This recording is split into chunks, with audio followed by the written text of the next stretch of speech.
की करो विदाई, जात पात की करो विदाई, जात पात की करो विदाई, जयकारा वीर बनेंगे।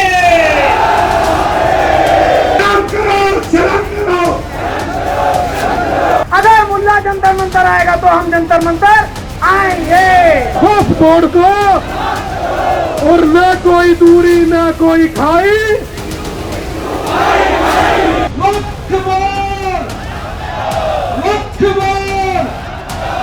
ये समाप्त तो उसी दिन हो गया था जिस दिन मोदी जी कदम रख दिए। समाप्त हो गया समझ लो, खत्म हो गया एकदम से। और खत्म नहीं हुआ ना तो खत्म करके दिखा। क्या है ये वक्फ बोर्ड, मुस्लिम लॉ बोर्ड, ये सब क्या है? हमारा सनातन बोर्ड कहाँ गया है? नहीं है ना। तो मेरा कहने का मतलब यही है, एक छोटा सा तूफान आया है, ये एक छोटा सा तूफान आया है। आंधी आएगी इतनी तेज, वक्त बोट को बहा के ले जाएगी। देखिए, कायम होना ना होना ये किसी के हाथ में नहीं है, मगर एक ज़रूर है कि पहल करनी चाहिए। जो राष्ट्र के हित में हो उसकी पहल करनी ज़रूरी है। जो आने वाले कल के हित में हो, आने वाली जो हमारी पीढ़ियां हैं वो चैन और सुकून से यहाँ रह पाएँ, उसकी पहल करना जरूरी है। जिसकी आज यहाँ जंतर मंतर से पहल की गई है, जिसमें कि संसद बोर्ड जो वक्फ बोर्ड है उसमें संशोधन के लिए नहीं, यहाँ पे बात की गई है ख़त्म करने के लिए। क्योंकि किसी भी चीज़ में संशोधन करने मात्र से जो प्रॉपर चीज़ गली हुई है, सड़ी हुई है, गलत है, 100% गलत है। 100% में आप 20% संशोधन करेंगे, कल को फिर वो सड़ाएगा। तो इससे बेहतर है कि पूरे के पूरे को ही ख़त्म कर देना चाहिए। तो ये सही बात है, आज पहल की गई है और लड़ाई तो अब शुरू होगी अब से, आज से। जातियां खत्म करके एक हों, लेकिन जब यहाँ से बाहर निकलते हैं तो सब जातियों में बढ़ जाते हैं। आपकी बात 100% सत्य है। अगर ये बात अगर परिणाम आ जाए, मैं कह रहा हूँ वो एक हराम का बच्चा है, वो मादर जात एक सांसद है, उसने हमारे महाराणा जो सांगा थे उनके ऊपर एक टिप्पणी की थी। उसके बाद हम लोग कह रहे थे कि ये वो, मैंने कहा है कि वो हिंदुओं के सरताज हैं। हिंदुत्व का एक भाव, एक खून देखिए, अभी ये आपको रोंगटे खड़े आ रहे हैं क्योंकि मैं फील करता हूँ, क्योंकि हमारे महापुरुषों को बांटा गया। आपने महाराणा प्रताप, पृथ्वीराज चौहान, राजा सूर्यवंश सिंह, राजा नाहर सिंह, चंद्रगुप्त मौर्य, अशोक सम्राट, वीर शिवाजी, इन सबको बांटा गया है। अगर बांटा ना गया होता तो परिणाम ये ना होता। आपको ये बताया जाता है गांधी को गोली किसने मारी, मगर ज़्यादा ये नहीं बताने को तैयार कि गुरु गोविंद सिंह के बच्चे किसने मार दिए। इसका कारण क्या है? इसका कारण है कि हिंदुओं के खिलाफ तो बताया जाता है। पत्रकार महोदय, आपसे बस निवेदन ये है कि ये भी सत्यता है कि मीडिया कर्मी खुद स्वयं चुनाव आने के बाद यहाँ जाट इतने रहते हैं, गुर्जर यहाँ रहते हैं, राजपूत इतने रहते हैं, ब्राह्मण इतने रहते हैं, या जाटव इतने रहते हैं, या वाल्मीकि इतने रहते हैं, ये तो बताया जाता है। मगर यहाँ कोई ये नहीं बता कि जिया, जुए, जुलाए, कोले, कड़ाल, साले, सिया, सुन्नी, पठान, खान, यहाँ ये भी रहते हैं। वहाँ बताया जाता है मुसलमान रहते हैं। तो ये क्या है कि मनोवैज्ञानिक जो सोच हमने बना रखी है, मुसलमानों को मुसलमान नहीं कहते। कोई मलेच कहेगा, कोई अल्पसंख्यक कहेगा, कोई कुछ कहेगा, कोई कुछ कहेगा, कोई ये नहीं कहेगा एक जिहादी का बच्चा, साला जिस समय उसे बच्चा पढ़ना चाहिए वो बम फाड़ रहा है, एयरपोर्ट उड़ा रहा है। ये सब क्या है कि उनके बारे में बोल नहीं सकते, क्योंकि हम सब लोग क्या है, प्राणियों में सद्भावना हो, विश्व का कल्याण हो, ये सिर्फ सनातन धर्म कहता है। इसी कारण से हम सब लोग शांत हैं और हमारे विचारों में शांति है, बाकी लोग तो हरामी है सब। जो बच्चों की मांग की जा रही है, 2 बच्चों की, वो देखिए 2 बच्चों की मांग इसलिए की जा रही है कि कुछ लोग हैं खाएंगे देश का सारे सुविधाओं का फायदा, मकान, दुकान, सिलेंडर, शौचालय। अभी मोदी जी ने तो राड़ी काट दी, 32 लाख राशन तो मारो गोली। ईदी पर उन्होंने 32 लाख लोगों को गिफ्ट तोहफा तो भेज दिया। हाथ जोड़ रहा हूं मोदी जी, अगर आप में हो तो फलाहारी करवाना। 9 दिन नवरात्रे शुरू हो गए हिंदुओं के। और एक और पूछना चाहता हूं मोदी जी से, और इनके जो सचिव पचिव दाएं बाएं रहते होंगे, भैया कितने हिंदुओं के घर में आपने गुलाल पहुंचवाया, कितने हिंदुओं के घर में आपने मिठाई पहुंचवाई, कितने हिंदुओं के घरों में पिचकारियां बच्चों को पिलवाई। हिंदुओं के बच्चे भी हैं, आपको वो सुअर की तरह 8-8, 10-10 बच्चे पैदा करने वाले लोग तो दिखाई देते हैं, जो सनातन धर्म के लिए, जो इस राष्ट्र के लिए जो रात दिन अपने जीवन न्यौछावर कर दें, ऐसे राष्ट्रवादी आपको दिखाई नहीं देते क्या? दिल्ली में एक बदलाव की मांग हो रही है, दिल्ली का नाम चेंज होने की मांग की जा रही है। दिल्ली का जो पौराणिक ऐतिहासिक नाम रहा है वो इंद्रप्रस्थ है। और इंद्रप्रस्थ के साथ साथ पूरे भारत में जो परिवर्तन की बयार नज़र आई है पिछले कुछ वर्षों में, राष्ट्रवाद का ज्वार जागृत हुआ है, उसी का ये परिणाम है कि लोग अपने खोए हुए स्वाभिमान को पुनः प्राप्त करने के लिए प्रेरित हुए हैं, उग्र हुए हैं, आक्रोशित हुए हैं। निश्चित रूप से इस हिंदुस्तान ने इतने आक्रमणकारियों का हमला झेला है, इतने अत्याचार झेले हैं, इतनी प्रताड़नाएं झेली हैं, और उन सब से संघर्ष करते हुए अपने अस्तित्व की लड़ाई को लड़ते हुए तलवार गर्दन पर रखी हुई है, उसके बावजूद भी धर्म नहीं बदला। उन सब वीर पुरुषों की संतान के रूप में जो बचा खुचा हिंदू समाज आज आपको दिखाई देता है, वो हिंदू समाज अपने अमर बलिदानी महापुरुषों की उस पुरानी विरासत को वापस मांग रहा है। हमारा सामान, हमारी संपत्ति, हमारे नाम, हमारे तीर्थ स्थल, हमारी संस्थाएं जो हमारे पहचान थी, उनको छीन लिया गया, तोड़ दिया गया, खंडित कर दिया गया, विध्वंस कर दिया गया। उनको पुनर्निर्मित करने की जो शक्ति जागृत आज हिंदू समाज में हुई है, वो निश्चित रूप से बहुत गर्व की अनुभूति करती है। और केवल इंद्रप्रस्थ दिल्ली ही नहीं, दिल्ली के अंदर भी जितने यहाँ मुगलों के नाम पर, अत्याचारियों के नाम पर सड़कों का निर्माण है, चाहे वो अकबर रोड हो, औरंगजेब रोड हो, शाहजहां रोड हो, हुमायूं रोड हो, ऐसे नीच कमीने धूर्त आक्रमणकारियों के नाम पर इस आज़ाद भारत की राजधानी में उनका स्मारक होना हम सभी के लिए सबसे बड़े शर्म की बात है। और शर्म नहीं आती उन राजनेताओं को भी जिन्होंने इतने वर्षों तक यहाँ शासन करके आज भी इस देश को गुलामी की जंजीरों के इन प्रतीकों में जकड़ रखा है। उन गुलामी के प्रतीकों को तोड़ने का वक्त नरेंद्र मोदी जी के हाथ में हम सभी लोगों ने सौंपा था। 11 वर्ष हो चुके हैं, लेकिन अभी दिल्ली पे उनकी नज़र शायद उतनी नहीं पड़ी है जितनी पूरी दुनिया में उनकी मेहरबानी बरस रही है। जैसा विनय भाई ने बताया कि सौगाते मोदी की बड़ी चर्चा हो रही है, तो हम भी उनसे अपेक्षा करेंगे कि नवरात्रि और हिंदू पर्वों पर वो कितना मेहरबान होकर के हमारे पीड़ित, अभावग्रस्त और ज़रूरतमंद हिंदू परिवारों में कितनी सौगात पहुँचाते हैं, कितनी उपहार पहुँचाते हैं, कितनी मिठाइयाँ पहुँचाते हैं, हम लोग देख रहे हैं, इंतजार कर रहे हैं। आज देश की राजधानी के इस आंदोलन स्थली जंतर मंतर पर देश की सबसे बड़ी भूमाफिया वक्फ बोर्ड के खिलाफ ये हिंदू समाज का सामूहिक आक्रोश आपने देखा है। भाई अनिल चौधरी जी, पिंकी चौधरी जी और महाराज दीपंकर महाराज जी के माध्यम से जो ये क्रांति की मशाल आज यहाँ प्रज्वलित हुई है, इसकी शुरुआत आपने देखी कितनी जोरदार आक्रोश के साथ में हुई है। निश्चित रूप से इसका परिणाम सकारात्मक आएगा, देश हित में आएगा, राष्ट्र हित में आएगा, और हम सब लोग इस परिणाम के भागीदार होने के लिए यहाँ पर आए हैं। लोग कह रहे हैं इससे भाईचारे पे बहुत फर्क पड़ेगा। भाईचारा केवल और केवल हिंदू समाज को मानसिक तौर पर दुर्बल बनाने के लिए ये कपोल काल्पनिक शब्द प्रदर्शित किया गया है। हिंदू समाज में तो विश्व बंधुत्व की भावना रही है, जो हम लोग पूरी दुनिया को एक परिवार मानकर चलते थे, लेकिन उस परिवार के ही कुछ लोग अगर दुष्ट हो जाएं, राक्षस प्रवृत्ति के हो जाएं, तो परिवार के मुखिया की ये जिम्मेदारी होती है कि या तो उसे समझाया जाए, नहीं समझाता है तो उसे दंड दिया जाए। तो अब ये दंड देने की भूमिका में आ चुके हैं, ये भाईचारा निभाने के लिए नहीं, ये भाई बना करके चारे की तरह हलाल करने के लिए हमेशा तत्पर तैयार रहते हैं। आज वो जिंदों को भी नहीं छोड़ रहे हैं और हमारे स्वर्गवासी वीरगति बलिदानी महापुरुषों को भी नहीं छोड़ रहे हैं। अपने औरंगजेब की क्रूरता और आक्रांताओं को छुपाने के लिए उनके ही एक मिली भगत के एक क्रूर सांसद ने निर्लज्जता शर्मनाक बयान दिया है, रामजी लाल सुमन ने, जिसने भगवान, हमारे सभी हिंदू समाज के भगवान शूरवीर महाराणा सांगा को इस अत्याचार की इस गठरी में यहाँ उसको घसीटने की कोशिश की है, और औरंगजेब या उसके वंशजों को उसको ने सहानुभूति पहुँचाने की कोशिश की है। हम लोग इसकी घोर निंदा करते हैं। वास्तव में हमारे देश के उन क्रांतिकारी और सपूतों ने जो बलिदान दिया है, उसकी परिणाम के कारण ही आज हिंदू समाज यहाँ जीवित है, और हम सभी के अंदर भी वही रक्त है जो महाराणा सांगा, महाराणा प्रताप, छत्रपति शिवाजी, महाराजा सूरजमल के परिवार की वंशज के रूप में हम लोग भी यहाँ उनके सपूत के रूप में विराजमान हैं। उनके सम्मान पर अपमान की एक आंच आने नहीं देंगे, ये वादा करके इस इंद्रप्रस्थ दिल्ली से हम प्रस्थान करेंगे। जब जब पृथ्वी पर अत्याचार हुआ है तो उन्हें उतर के पृथ्वी पर आना पड़ा है।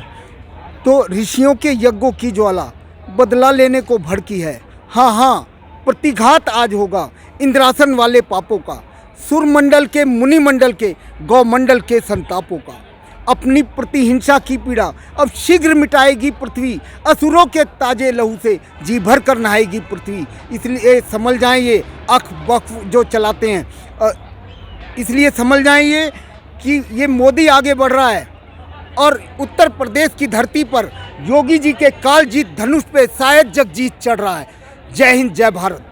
क्योंकि ये जो वक्फ बोर्ड है ये एक अजगर है, ये एक योजना का हिस्सा है। जो ये पहले कहते थे लड़के लिया पाकिस्तान हंस के लेंगे हिंदुस्तान, उसी योजना पे चलते हुए इन्होंने ये वक्फ बोर्ड बनाया है जो आज भारत की ज़मीनों पे कब्जा कर रहा है। एक अजगर की तरह भारत की ज़मीनों को निगलता चला जा रहा है निरंतर। तो इस वक्फ बोर्ड को समाप्त होना ही चाहिए। और वैसे भी वक्फ बोर्ड देश की भलाई के लिए क्या करता है? सिवाय देश का नुकसान करने के, यहाँ दंगे फसाद कराने के अलावा वक्फ बोर्ड कभी कोई चैरिटी नहीं करता। क्या कारगिल युद्ध में मुसलमानों ने या वक्फ बोर्ड ने कोई सहायता करी थी? खून दिया था या पैसा दिया था प्रधानमंत्री राहत कोष में? जब कोई बाढ़ आती है, भूकंप आता है, तब वक्फ बोर्ड क्या करता है? अभी जब कोरोना आया था तब वक्फ बोर्ड कहाँ था? तब हम खाना बांट रहे थे गरीबों को, हम खाना खिला रहे थे, हम खून दे रहे थे, हम लाशें उठा रहे थे। वक्फ बोर्ड कहाँ था जब क्या हो गया था वक्फ बोर्ड को? तो हमें ऐसे वक्फ बोर्ड की कोई ज़रूरत नहीं है और इसे समाप्त होना ही चाहिए, नहीं तो ये भारत के लिए बहुत बड़ा खतरा है और ये भारत को निगल जाएगा। कि भाईचारा खत्म हो जाएगा इससे। तो भाईचारा कब था? भाईचारा है ही कहाँ? अकबर, बाबर, हुमायूं, औरंगजेब, किसने भाईचारा निभाया है? क्या मुसलमान भाईचारा निभाते? देश की आज़ादी में हमारा हिस्सा है। देश की आज़ादी में कोई हिस्सा नहीं था, कोई संघर्ष नहीं करा। सिर्फ 2-4 जनों को छोड़ के, एक अशफाकुल्ला खां या 1-2 नाम और आ जाएंगे। बाकी इन्होंने क्या करा देश के लिए? कभी कुछ नहीं करा। और अगर ये लड़े भी तो मुगल जो थे लुटेरे थे, उनके बाद दूसरा लुटेरा आ गया अंग्रेज। तो एक लुटेरा दूसरे लुटेरे से लड़ा, माल तो हमारा था ना। ये अगर लड़े तो फिर इन्होंने हमारा माल बंटवा भी लिया, पाकिस्तान हमसे छीन लिया, अफगानिस्तान हमसे छीन लिया, ये बांग्लादेश हमसे छीन लिया, भूटान हमसे छीन लिया, म्यांमार हमसे छीन लिया। तो फिर हमें तो सारा चाहिए ना, हमें तो सारा चाहिए। ये कहते हो इतने में हमारा था, ये उस सन में हमारा था। अरे जब भगवान राम का राज था, पूरी पृथ्वी हमारी थी, तो फिर तो हम पूरी पृथ्वी के अधिकारी हो गए। सबे भूमि को ये तो तुम हमारा परोपकार मानो कि हम तुम्हें यहाँ रहने दे रहे। अरे मुगलों की नाजायज औलाद हो, तुम हमें ललकारते हो। अगर हम ना होते तो तुम्हारा वजूद ना होता। बाप बाप होता है, बेटा बेटा ही रहता है। अकबर बाबर का नाम दिल्ली से समाप्त करने की मांग की जा रही है और दिल्ली में जो दिल्ली है उसको इंद्रप्रस्थ बनाने की मांग की जा रही है। जी हाँ, दिल्ली इंद्रप्रस्थ ही था। दिल्ली का प्राचीन नाम इंद्रप्रस्थ ही है। ये पांडवों ने बसाई थी और आज पांडवों का जो किला है, पुराना किला जो दिल्ली में है, वो पांडवों का बनाया हुआ है। इन्होंने उसके अंदर भी एक मस्जिद बना रखी है अपनी। तो बताइए, 1400 साल पहले इस्लाम आया और हम कब आए? हमें तो 2 करोड़ साल होने को जा रहे हैं। तो फिर तुम्हारा कहाँ से हो गया? अरे वक्फ बोर्ड का कहाँ से हो गया? 1 इंच जमीन भी वक्फ बोर्ड की नहीं है भारत के अंदर। और जाना है वक्फ बोर्ड चलाना है तो पाकिस्तान जाओ, वहाँ चलाओ। और नहीं तो अगर हिंदू 100 करोड़ खड़ा हो गया तो पाकिस्तान भी तुम्हें वापस देना पड़ेगा, जिसके ऊपर तुम कूदते हो हमारा पाकिस्तान हमें बचा लेगा। अरे वो खुद नहीं बच पा रहा। आज पाकिस्तान के 4 टुकड़े होने को जा रहे हैं। पाकिस्तान के मुसलमानों से पूछो, वो खुद हिंदू बनना चाह रहे, वो खुद घर वापसी करना चाह रहे। वो तो कह रहे मोदी जी हम पे हमला कर दो, पाकिस्तान पे हमला कर दो। है यहाँ जो भारत में दोगले नेता हैं, अखिलेश यादव जैसे, ममता बनर्जी जैसे, जितने भी दोगले नेता हैं, इन्हीं की वजह से इन मुसलमानों की हिम्मत होती है जो कह देते कि 15 मिनट के लिए पुलिस हटा लो तो हम दिखा देंगे हम क्या चीज़ है। अरे तुम क्या दिखा दोगे, क्या बताओगे? हम जानते हैं तुम क्या चीज़ हो। तुम अकबर, बाबर और लोधी, जिनके सिपाहियों ने तुम्हारी परदादी परनानियों के की औलादे हो। अरे तुम क्या लड़ोगे हमसे? तुम्हारी हिम्मत नहीं होगी लड़ने की। अगर है हिम्मत तो मैं ओवैसी को चैलेंज करता हूँ, मेरे से अकेला लड़ ले। भारत के किसी भी स्टेडियम में लड़ ले, अपने छोटे भाई को बुला ले। तेरे बस की ना हो तो वो लड़ लेगा। अभिलाष शर्मा अकेला खड़ा होगा, मीडिया भी होगी स्टेडियम में, पब्लिक भी होगी और बीचों बीच लड़ेंगे। आजा आजा, मैं तो कह रहा हूँ ये 15 मिनट हम संविधान को मानते हैं, इसलिए हम चुप रहते हैं और दबाया भी उसे ही जाता है जो संविधान को मानता है। मुसलमान कौन सा संविधान को मानता है? ये तो सरिया का कानून मानते हैं। चोरी ये करते हैं, बाजारों में जेबें ये काटते हैं, बसों में जेबें ये काटते हैं, सारे अपराध ये करते हैं, रेप ये करते हैं, मर्डर ये करते हैं। क्या नहीं कर रहा मुसलमान? सारे अपराध कर रहा है, फिर कहते हैं हम बेरोजगार हैं। अरे तुमने तो रोजगार बना रखे हैं अपने, चोरी के, गांजा बेचने के, चरस बेचने के, सारे रोजगार तो तुम्हारे हैं। हम पे है ही क्या? हम पे है ही क्या? हमारे घरों पे भी कब्जा कर लो। इस पे क्या कहेंगे? कहना क्या है, बस यही है। रोजगार पे कब्जे हो रहे हैं दिल्ली में। वक्फ बोर्ड तो खत्म करके ही रहेंगे। रोजगार इन्होंने छीन लिए हैं। आज सारी रेडियां इनकी हैं, अवैध रेडियां लगाते हैं, अवैध गाड़ियां ये चला रहे हैं, चोरी ये कर रहे हैं, गो तस्करी ये कर रहे हैं। ये लोग बोलते हैं हिंदुस्तान किसी के बाप का थोड़ी है। ठीक है, अगर हिंदुस्तान हमारे बाप का, हम तो साफ बोलते हैं, क्योंकि हमारे पूर्वज, हमारे बाप का है ना, हमारे पूर्वज लड़े हैं। हमारे महाराणा प्रताप जी, वीर क्या नाम है, छत्रपति शिवाजी महाराज, संभाजी महाराज, सब के सब हमारे देश के लिए लड़े हुए हैं। तो ये हमारा देश हमारे बाप का है, और हमारे बाप का इसलिए भी है क्योंकि मेरे दादा फौज में रहे और वो देश के लिए लड़े। तो मैं डायरेक्ट बोलता हूँ, मेरे दादा का भी है, मेरे परदादा का भी है ये देश। क्या कहना चाहेंगे आज जो इतनी मैं सभी कुछ कहना चाहूँगा कि देखिए, वक्फ बोर्ड का विरोध पूरे भारत में हो रहा है और जनमत के आधार पर जब क्षेत्रीय या जो MP MLA जो संसद प्रस्ताव पारित करती है तो बहुसंख्यक आबादी क्या चाहती है? वो ये चाहती है कि देश हिंदू राष्ट्र घोषित हो, देश में वक्फ बोर्ड का समापन हो, देश में तुष्टीकरण की नीति का समापन हो और सनातन बोर्ड का गठन हो। आपको लग रहा है कि सनातन बोर्ड का गठन? मैं आपको एक ही बात बोलता हूँ, Waqf board is a government body like institute of chartered accountant of India, like bar council of India, misused by Congress and government for encroachment of real estate in the nation in the name of Islam, not doing the welfare of any weakest Muslim। जो वक्फ का जो principal है, धर्म को तो इन्होंने ताक पे रखकर अंग्रेजों ने पूंजीवाद का शासन किया, जिस पूंजीवाद के अंदर हर गरीब आदमी की सेविंग तो हर 5 साल बाद आधी हो जाती है, और पूंजीवादी जो कॉरपोरेट वर्ल्ड है उसको अपना MRP तय करने की परमिशन है। वो MRP 500% भी हो सकता है कॉस्ट का, और किसान को अपना मिनिमम सपोर्ट प्राइस भी, कॉस्ट भी तय करने की इजाज़त नहीं है। तो इस व्यवस्था के लिए हमें आज 2082 संवत्सर है, 2082 का अंकों का जोड़ जो है 2 और 8 10 और 2 12 और 3 होता है। 3 का मतलब त्रिदेव ब्रह्मा विष्णु महेश का अब आशीर्वाद इस नव संवत्सर में होगा, और भारत जो है पुनः अखंड भारत भी बनेगा, विश्व गुरु भी बनेगा। All amendment in our constitution since 1950 are anti national, anti humanity, anti majority community, anti सर्वे भवंतु सुखिना, so needs to be cancelled by Narendra Modi ji, subject to reconsideration by an appropriate body. क्योंकि अभी जो नया संविधान जो मोदी जी ने बांटा है नए संसद के उद्घाटन के समय, उसके अंदर 1950 का संविधान विद अमेंडमेंट इन अनेक्जर्स, तो उनको सिर्फ एक ही लाइन बोलने की जरूरत है, all annexures stand cancelled subject to reconsideration by an appropriate committee. हाँ, उसके बाद वक्फ बोर्ड के लिए हमें बोलना ही नहीं पड़ेगा, क्योंकि ये पूंजीवादी व्यवस्था 1947 में इसीलिए महात्मा गांधी जी को कहना पड़ा, अभी हमें आज़ादी नहीं मिली है। He were not even present in Delhi to celebrate the event. वो इतने दुखी थे इस आज़ादी से। आज हमें पता लग रहा है कि अंग्रेज़ों का जो ट्रांसफ़र ऑफ पावर है वो हमारे लिए नहीं था, और हमको अब स्वराज के लिए लड़ना पड़ेगा, स्वावलंबन के लिए लड़ना पड़ेगा। मैं एक लाइन में बोलूँगा क्या हमें चाहिए: relocalization, decentralization of decision taking authority, power, education policy, health care policy, judiciary via panchayat, production of consumer goods. Why Fasai and Halal are only able to certify our food items? Yes. Why we can't certify our food items? We agreed. We agreed. UPI 101 से UPI 886, Bharatvarsh के 786 जिले के लिए decimal लगाकर हम further decentralise करेंगे और सबको स्वावलंबन की जिम्मेवारी देंगे। जब हमारी अपनी डिजिटल करेंसी होगी तब हम अपने इस देश का उद्धार करेंगे। ना तो नरेंद्र मोदी अकेला कर सकता, ना कोई और कर सकता। हमको अपना स्वराज चाहिए, और वो स्वराज हमारा हिंदुस्तान का स्वराज होगा, और उसके लिए हम आज आह्वान करते हैं सनातन संस्कृति का राज पूरा होगा और कैलाश मानसरोवर से ईरान तक एक हाईवे बनेगा जिसके अंदर अखंड भारत की नींव रखी जाएगी।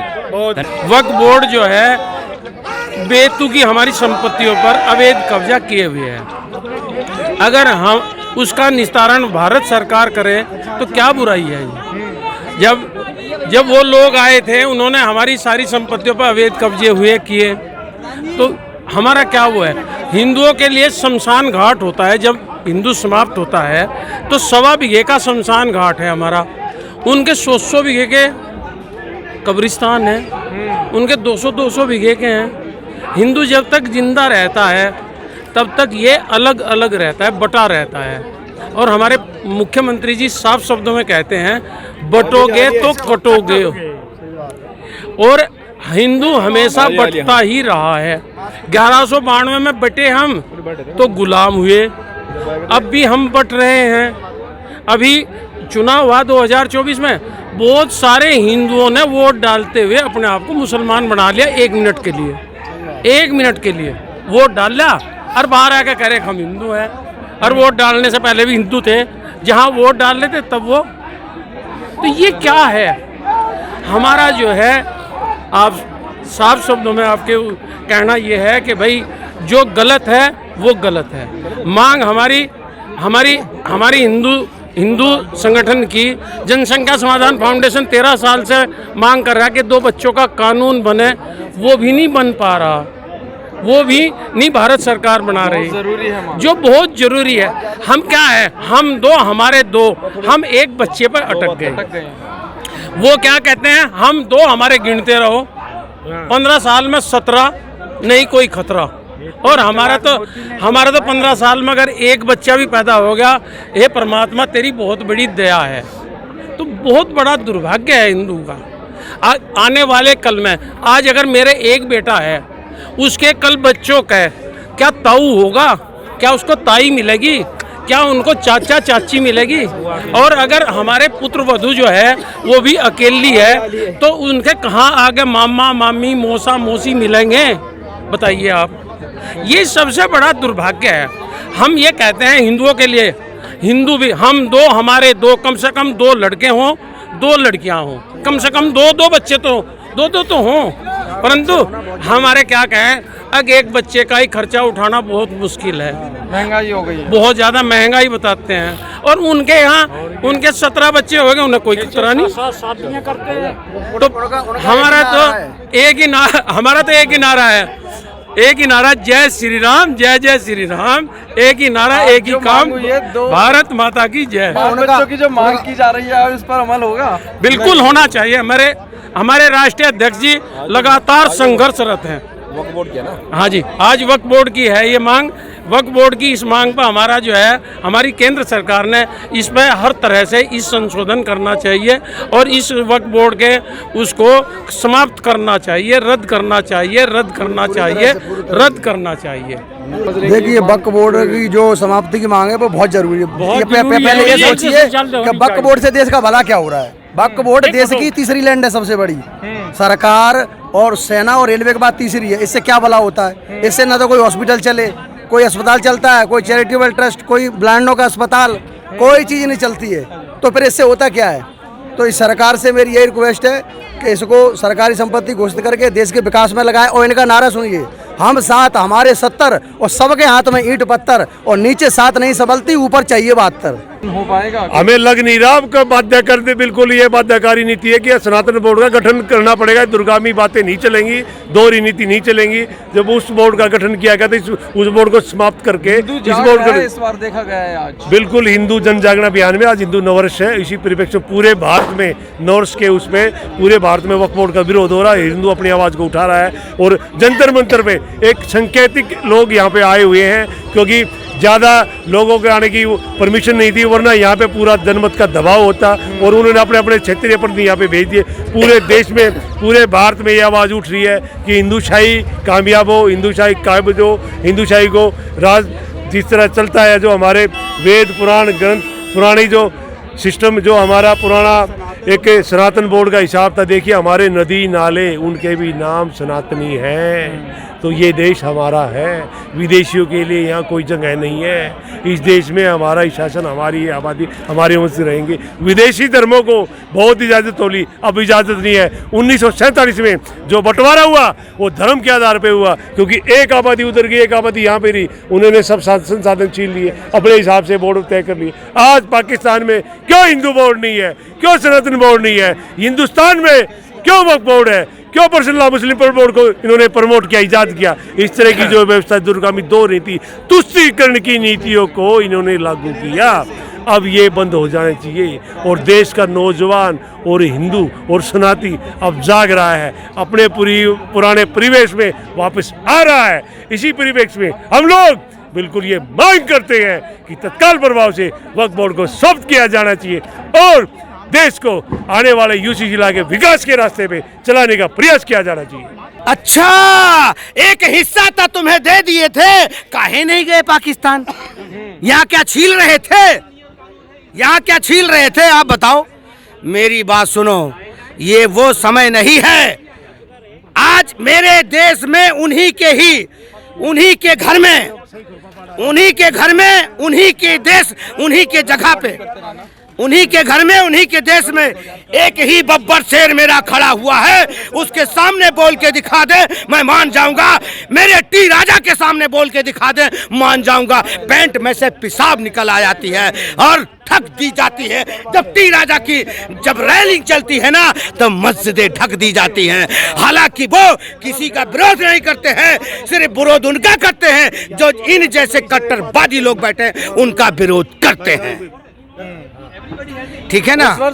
रण में सोच लिया है आप लोगों ने? रण में नहीं, रणभूमि में एक ही शेर रहेगा, वो नरेंद्र मोदी और योगी है हमारे। और जो सोच लिया है उसे करके दिखा देंगे। जो कह रहे हैं ना संसद में जाने नहीं देंगे, अरे मेरी बात सुनो, मोदी को रोकने वाले मिट्टी में मिल गए। अभी तो मोदी का एक ही मुंह जिस दिन चल गया और जिस दिन तीसरी आंख खुल गई, समझ ले तुम्हारा कल्याण हो गया। नरेंद्र मोदी जी क्या हो गया? अभी तो हमारा चाय वाला बैठा है और जिस दिन गाय वाला बैठेगा उस दिन तो तुम्हारा पता ही नहीं क्या होगा, पता ही नहीं क्या होगा। अभी चाय वाले ने पंचर भर रखा है, अब कहेगा गाय वाला आ गया। जो वहाँ के कुछ हमारे उत्तर प्रदेश के लोग पता क्या कह रहे हैं? कहने ये भी कह रहे हैं हमें तो गाय से गोबर से बदबू आती है।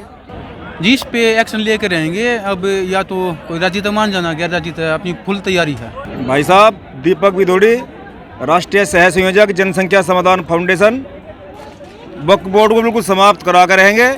और दूसरी बात यह है, जो वक्फ बोर्ड के समर्थन में जो अभी नंगा नाच नचाया था ओवैसी और मदनी ने, और दूसरा शाहीन बाग बनाने का प्रयास कर रहे थे, अब देश में कहीं दूसरा शाहीन बाग भी नहीं बनने देंगे।